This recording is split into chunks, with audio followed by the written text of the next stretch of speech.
Hello student, good evening. मैं doctor Surendra Kumar. सितंबर में आप लोगों की परीक्षा आयोजित की जा रही है। 17 सितंबर से आप लोगों का एग्ज़ाम शुरू होने जा रहा है, जिसमें आप सभी छात्रों को जो महत्वपूर्ण प्रश्न है मैं आप लोगों को बता रहा हूँ। आज मैं MPS 4 के अंतर्गत जो प्रश्न आते हैं उसके बारे में मैं चर्चा करने जा रहा हूँ। और MPS 4 से लगभग प्रश्न जो मैं बता रहा हूँ उससे आते ही आते हैं, इसलिए आप लोग इन प्रश्नों को गहनतापूर्वक अध्ययन करें तो मुझे विश्वास है कि आप लोगों को प्रश्न जरूर पकड़ाएंगे। तो सबसे पहले हम लोग प्रश्न स्टार्ट करते हैं।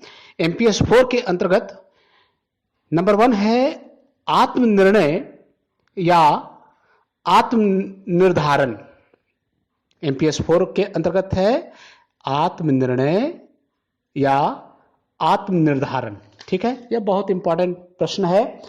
दूसरा है निर्भरता सिद्धांत की आलोचनात्मक समीक्षा कीजिए। फिर मैं एक बार बोल रहा हूं, निर्भरता सिद्धांत की आलोचनात्मक समीक्षा कीजिए। ठीक है, अब आ जाइए तीसरा प्रश्न पर आ जाइए।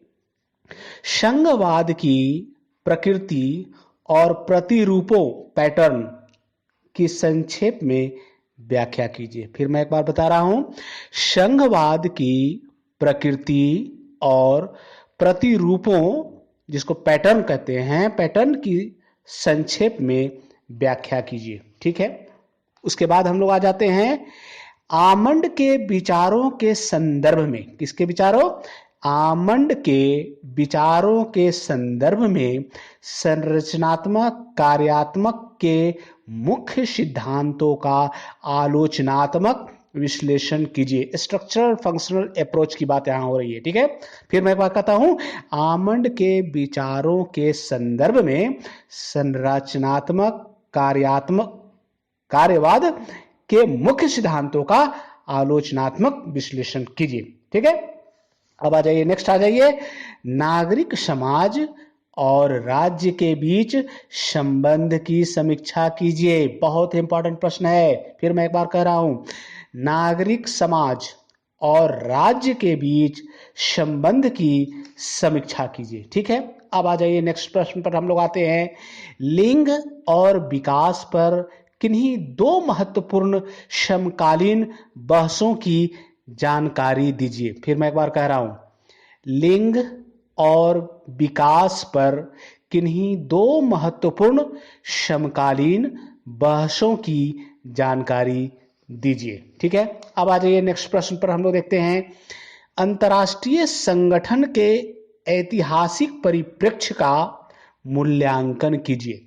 फिर मैं एक बार कह रहा हूं, अंतर्राष्ट्रीय संगठन के ऐतिहासिक परिप्रेक्ष्य का मूल्यांकन कीजिए। ठीक है, अब आ जाइए नेक्स्ट प्रश्न पर हम लोग चर्चा करते हैं, राजनीतिक दलों के स्वरूप और वर्गीकरण का वर्णन कीजिए। बहुत इंपॉर्टेंट प्रश्न है, मैं फिर से बोल रहा हूं प्रश्न को, राजनीतिक दलों के स्वरूप और वर्गीकरण का वर्णन कीजिए। ठीक है, अब आ जाइए नेक्स्ट प्रश्न है, सविनय अवज्ञा की अवधारणा। बहुत इंपॉर्टेंट क्वेश्चन है, इसको नोट कर लीजिएगा। सविनय अवज्ञा की अवधारणा मैंने बहुत बार पढ़ाया आपको, आप लोगों को, इसको ध्यान से रिवीजन कीजिए। फिर उसके बाद चलाइए, नेक्स्ट प्रश्न है, विकासशील देशों में नौकरशाही की कार्यप्रणाली का संक्षिप्त विवरण दीजिए। फिर मैं एक बार कह रहा हूं, विकासशील देशों में नौकरशाही की कार्यप्रणाली का संक्षिप्त विवरण दीजिए। ठीक है, नेक्स्ट प्रश्न है, राष्ट्रीय असीमितता की विशेषताएं। राष्ट्रीय असीमितता की विशेषताएं। ठीक है, फिर आ जाइए, उपनिवेश विरोधी दृष्टिकोण। उपनिवेश विरोधी दृष्टिकोण, ये छोटे छोटे प्रश्न में आते हैं और बहुत महत्वपूर्ण प्रश्न होते हैं, इसलिए इन सारे प्रश्नों को आप लोग जरूर देख लीजिए। ठीक है, फिर उसके बाद हम लोग देखते हैं मानव अधिकार में उभरती हुई प्रवृत्तियां। क्वेश्चन है मानव अधिकार में उभरती हुई प्रवृत्तियां, बहुत ही इंपॉर्टेंट प्रश्न है। फिर उसके बाद चलाइए विज्ञान और प्रौद्योगिकी का राष्ट्रीयकरण।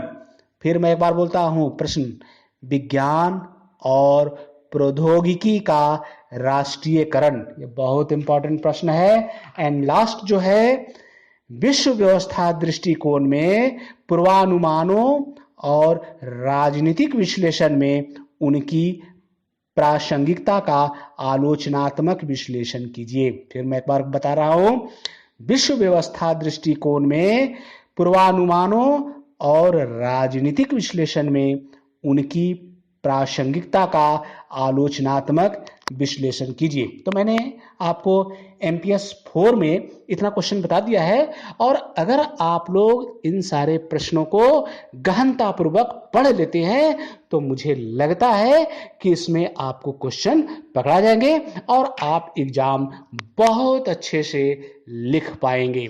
थैंक यू, धन्यवाद।